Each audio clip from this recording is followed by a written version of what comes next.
अच्छा बाबूजी, मैं बिरहा गायिका पूजा निगम अपनी पूरी पार्टी की ओर से आप सभी को मैं नमस्कार प्रणाम करती हूँ। और एक बार फिर से एक बिरहा उड़ीसा कांड उर्फ ट्रेनों की दुर्घटना लेके आ रहल बानी। रिकॉर्डिंग हो रहल बा कलावती स्टूडियो पांडेपुर बनारस में। उम्मीद बा कि बिरहा आप लोगन के पसंद आई और इस बिरहा को सजोकर बड़े ही गम में लिखे हैं बिरहा के युवा कवि आदरणीय आलोक नंदन जी। बहुत बहुत धन्यवाद। भूमिका के लाइन है।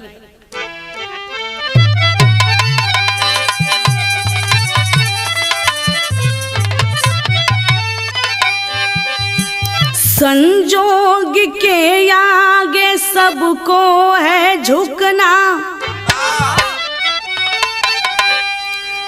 कठिन सत्य हमको बताती ये घटना। सिंदूर लूटा किया गोद सुनी, बूढ़ी आंखों से आंसू बहाती ये घटना। उड़ीसा में जो काल बनकर के आई, कसम से हृदय चीर जाती ये घटना। प्रकृति का कहर था या मानव की गलती, सैकड़ों प्रश्न दिल में उठाती ये घटना।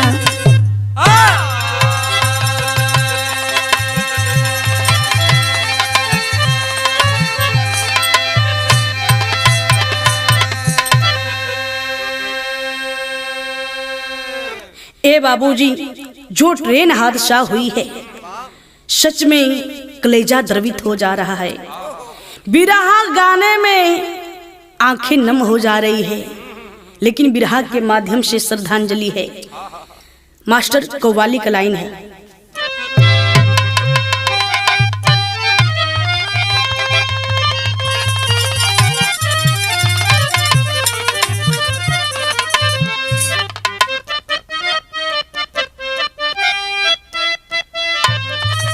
ये आशिक माशुका के बीच की बात है भैया।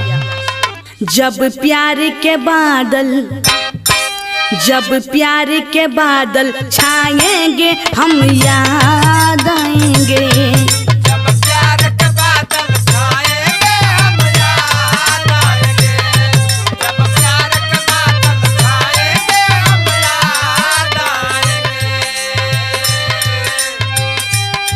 जब प्यार के बादल छाएंगे हम याद आएंगे। जब प्यार के बादल छाएंगे हम याद आएंगे। जब प्यार के बादल छाएंगे हम याद आएंगे। जब प्यार के बादल छाएंगे हम याद आएंगे। जब पंछी शोर मचाएंगे हम याद आएंगे। जब पंछी शोर मचाएंगे हम याद आएंगे। जब पंछी शोर मचाएंगे हम याद आएंगे। लेकिन ये बाबूजी, कहा जाता है काल के आगे ना किसी का चला है ना चलेगा। कैसे लाइन बा। हो कुदरत के मर्जी, हो कुदरत के मर्जी के आगे केहू के ना चली।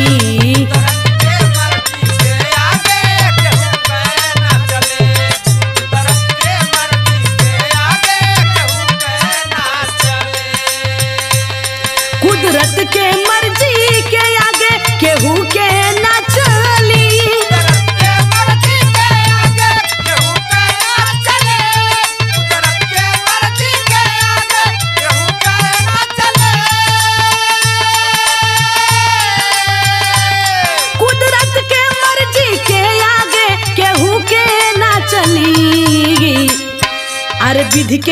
अरे विधि के विधान के से भी कर ले ना टली। विधान के हुए कर लेना करे, ये विधान के हुए कर लेना करे।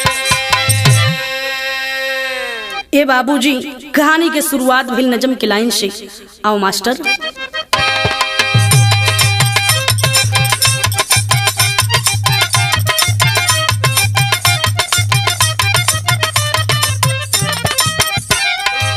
घटना घटी जो ट्रेनों के आने जाने में, घटना घटी जो ट्रेनों के आने जाने में, कलेजा कांप रहा दास्तां सुनाने में।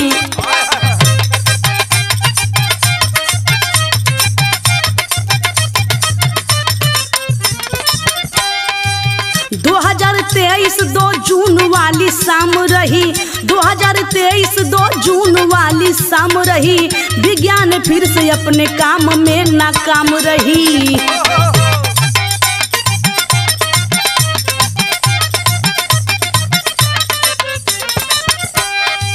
भारतीय रेल जो दुनिया में जानी जाती है, भारतीय रेल जो दुनिया में जानी जाती है, देश की सबसे बड़ी पूंजी मानी जाती है।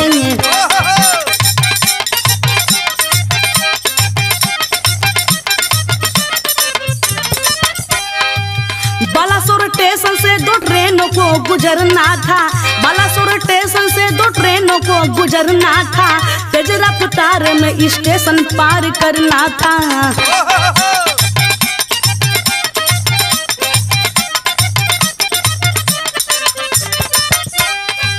टकराई 3 ट्रेनें ऐसी भी क्या चूक हुई, टकराई 3 ट्रेनें ऐसी भी क्या चूक हुई, हजारों जिंदगी सूरज के साथ डूब गई।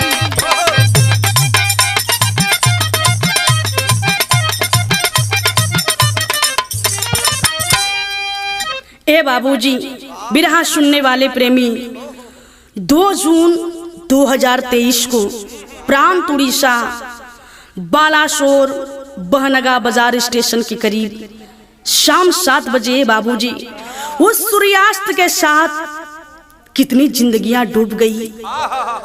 ये बाबूजी ये बिरहा में आप लोगन के क्लियर हो जाए। मास्टर गीत लगल।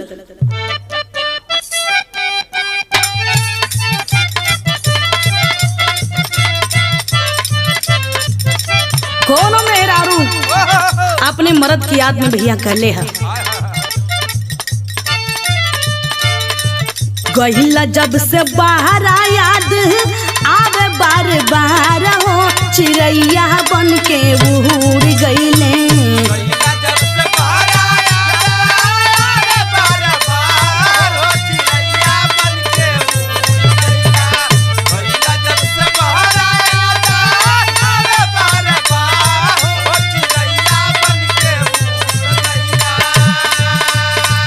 गहिल जब से बाहर याद आवे बार बार हो, चिड़ैया बन के उड़ गईले।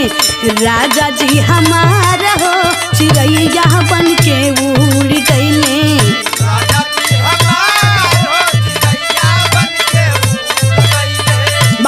बहुत अच्छे।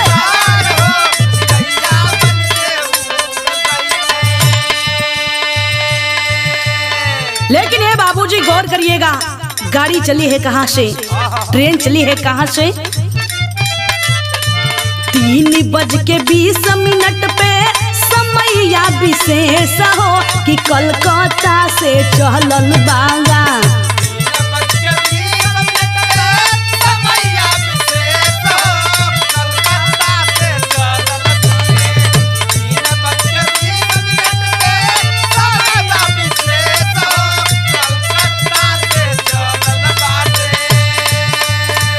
तीन 3:20 पे समैया विशेष हो कि कलकत्ता से चलल कोरो मंडल एक्सप्रेस हो कि कलकत्ता से चलल कोरो।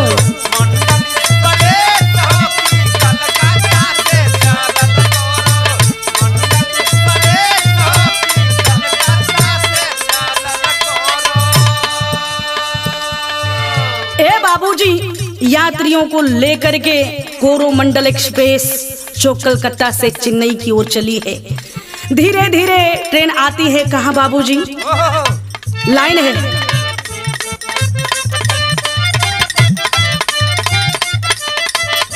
धीरे धीरे चलल बाटे चेन्नई के ओर बाबू।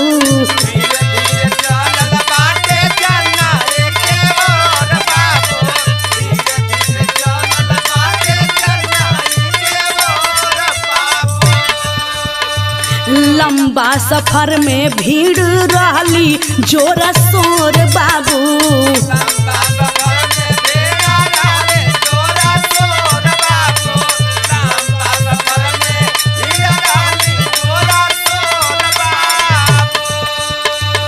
टाइम से पहुँचे खातिर धइले बरेस हो कि कलकत्ता से चलल बागा।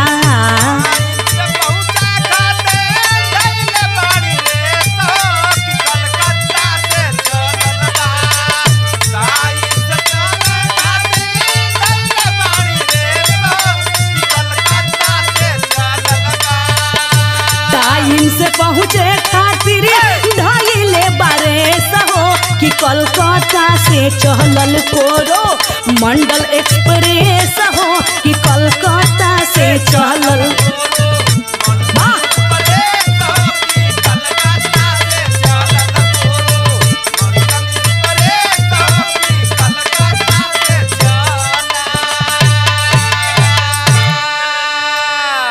ए बाबूजी, जैसे ही कोरोमंडल एक्सप्रेस आती है बालासोर बहनगा बाजार स्टेशन के पास। आप सभी जानते हैं कि स्टेशनों पर ट्रेन जो है धीमी नहीं होती है, जिस ट्रेन को आगे बढ़ना होता है। ट्रेन तेज रफ्तार में है, लेकिन ये बाबूजी देखें टाइम से पहुंचना है, रफ्तार तेज है। होता है क्या, गीत लग गई। अरे फेंक देना लोढ़ा, अरे फेंक देना लोढ़ा, गुस्सा कम कर थोड़ा चूड़ी फूट जाई।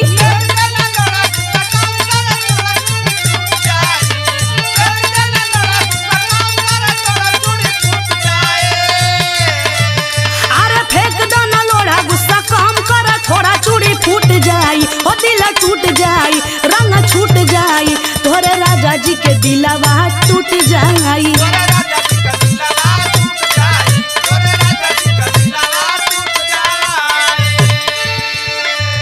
लेकिन ये बाबूजी देखिए, ट्रेन को निकलना है तेज रफ्तार में और सिग्नल भी ग्रीन दिखा है। ये बाबूजी ट्रेन निकल पड़ी है। होता है क्या, गोरा जला इंजन सब के पार रफ्तार वही पहरिया में।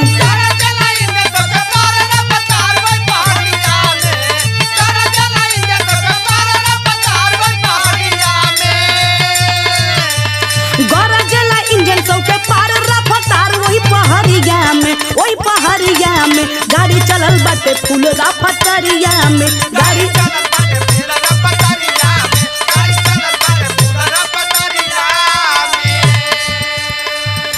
ए बाबूजी, केहू यार दोस्त संगे टोलिया बनाए हो,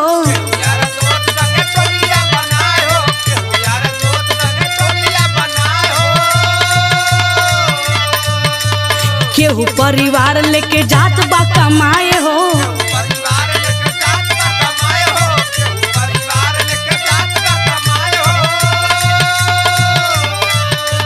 जोहे वाला जोहत बाटे सब ही के चेन्नई शहरिया में।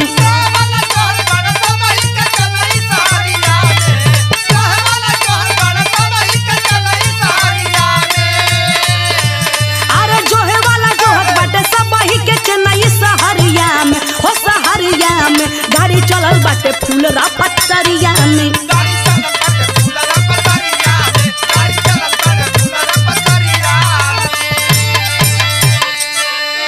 ए बाबूजी, फुल रफ्तार में गाड़ी चल रही है। होता है क्या, बालासोर स्टेशन पे रुके के ना रहे।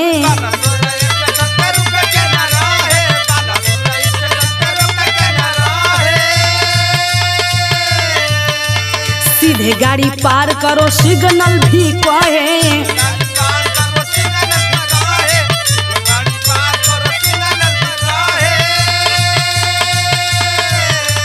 होई गई चुक गाड़ी घूम गई दूसरे पटरिया में।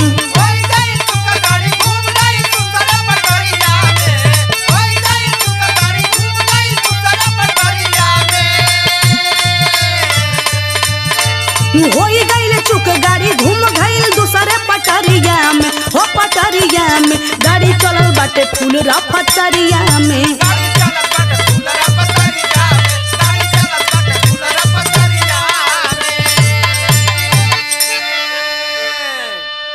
ए बाबूजी, एक तो तेज रफ्तार है और गाड़ी दूसरे पटरी और घूम जाती है। होता है क्या? तेरी की लाइन बा।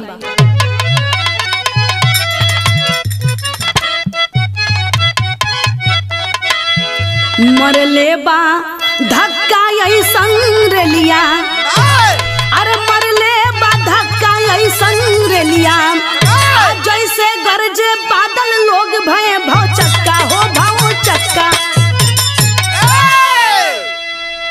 ए बाबूजी, अचानक से जा करके ट्रेन मालगाड़ी में धक्का मारती है। कुछ लोग समझ पाते हैं, कुछ लोग नहीं समझ पाते हैं। होता है क्या? विदेशिया की लाइन कि सोचे भरी के मौका नहीं पाया लटके मिली पौले, आ कम नाही करी पवले तनिक रफतरिया। आ पूरे रफ्तार में माल गाड़ी में लड़ल बाटे, आ पल भर में आइल बा मौत के लहरिया। जैसे खिलौना टूटे टूट के बिखर जाए, वैसे रेलगाड़ी बिखरल बाटे वही पहरिया।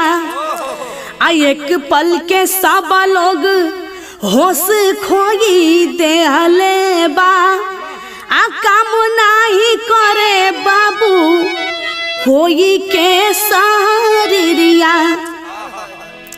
ए बाबूजी, खिलौने की तरह ट्रेन अगल बगल के पटरियों पे बिखर जाती है। ट्रेन में जितने भी लोग हैं घबराए हुए बाबूजी, सभी लोग प्रभु से ईश्वर से यही कह रहे हैं क्या?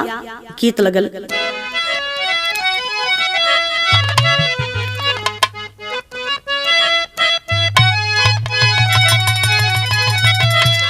भाव में कहना पड़ा कि हमारे विधाना हो, कि हमारे विधाना हो, कौन कसूरवा ऐसन दिन देखा, हमारे विधाना हो।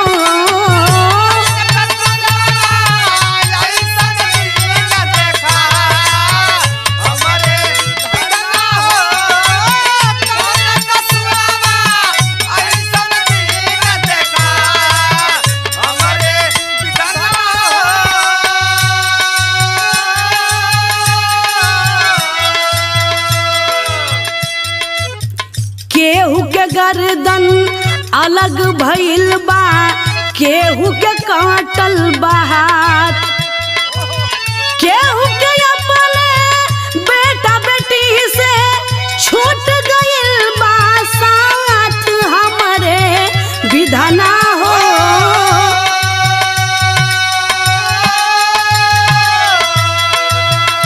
अरे कौन कसूर देला ऐसन दिन देखा, हमारे विधाना हो।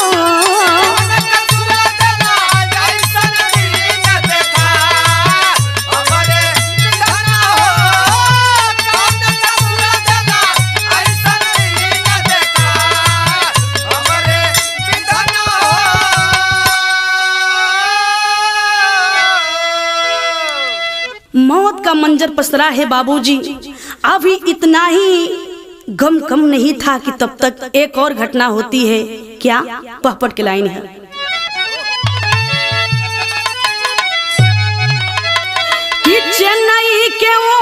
से एगो औरी ट्रेनिंग आइल बा। अरे चेन्नई के ओर से एगो औरी ट्रेनिंग आइल बा। हाय राम अब का होई सब कर माथा चकराइल बा।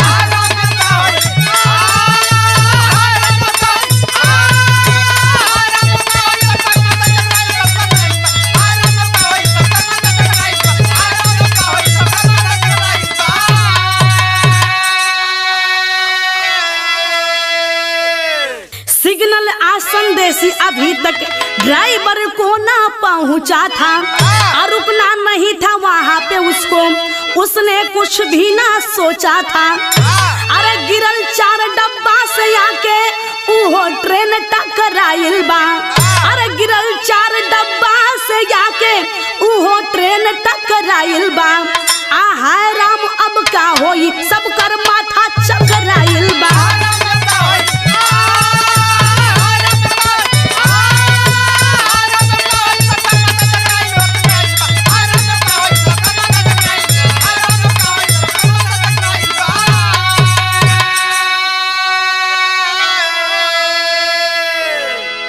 ए बाबूजी आकर के तब तक दूसरी ट्रेन टकरा जाती है और 10 डिब्बे पटरी से उतर जाते हैं। 10 डिब्बे यानी मौत के मुंह में चले जाते हैं। कैसे? वही रफ्तार से वही दुर्घटना वही जगह दोहराइल बा। अकाल के गजबे चालू हो भैया मरले के मारे आइल बा।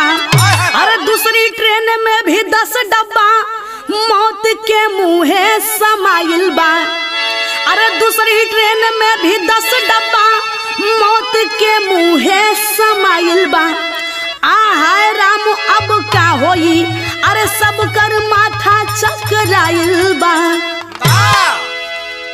ए बाबूजी मौत पर मौत आ जाती है और वही सीतादास नाम की औरत अपने 3 बच्चों को खिड़की द्वारा खेत में फेंक देती है कि मेरे बच्चे बच जाएंगे, मैं बचूं या ना बचूं। लेकिन बाहरे राम अंत में उसके पति और बच्चे तीनों भी बच जाते हैं। और ए बाबूजी 10 साथी जो साथ में कमाने के लिए निकले हैं वो भी आधे मर गए और आधे बचे हैं। ऐसे ही तमाम लोग ए बाबूजी तितर बितर हो जाते हैं। वहाँ का मंजर देखकर कवि ने आल्हा में लिखा है क्या?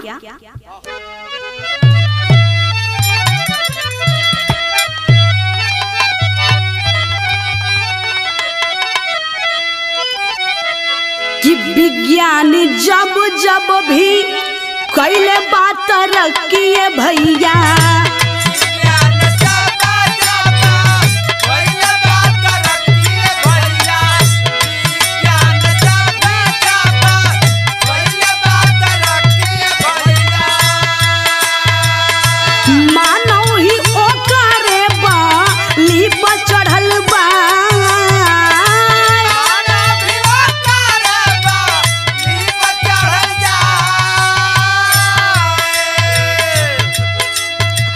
जीवन के तलाश में मिलल बा मऊवतिया भैया।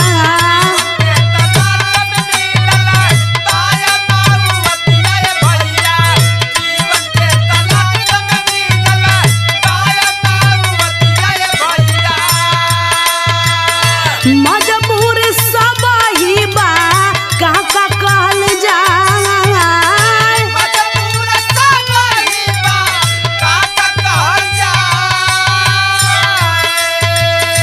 300 लोग लगभग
ए बाबूजी, सरकार अपने हिसाब से कार्यवाही कर रही है और हम सभी लोग, हम कलाकार सभी लोग प्रार्थना करते हैं उस मालिक से आने वाले समय में कवच सिस्टम सफल हो बाबूजी, और कभी आगे ऐसी दुर्घटना ना हो।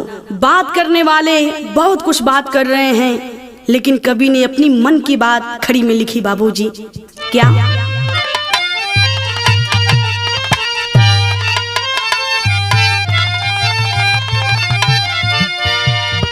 होनी हो के रही केहू के जन कोसा भैया गा, होनी हो के रही केहू के जन कोसा भैया गा, पल भर भी ये जीवन के ना भरोसा भैया।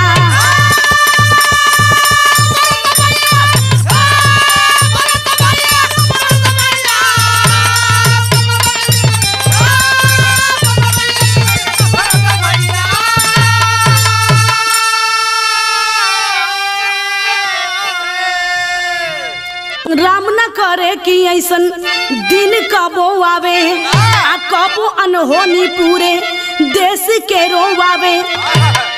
आ जीवन में ना पावे केहू ऐसन धोखा भैया गा, और जीवन में ना पावे केहू ऐसन धोखा भैया गा, आ पल भर भी ये जीवन के ना भरोसा भैया।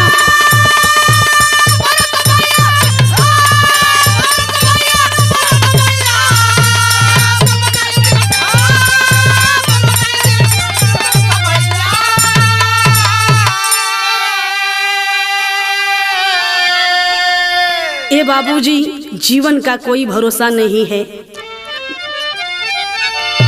जमन देश भरल तकनीकी भरा मार से, आ उहो नहीं बचे पावे कुदरत के मार से। आ सुरक्षित के बाय अपने मनवा में सोचा भैया गा, अरे सुरक्षित के बाय अपने मनवा में सोचा भैया गा, अरे पल भर भी ये जीवन के ना भरोसा भैया।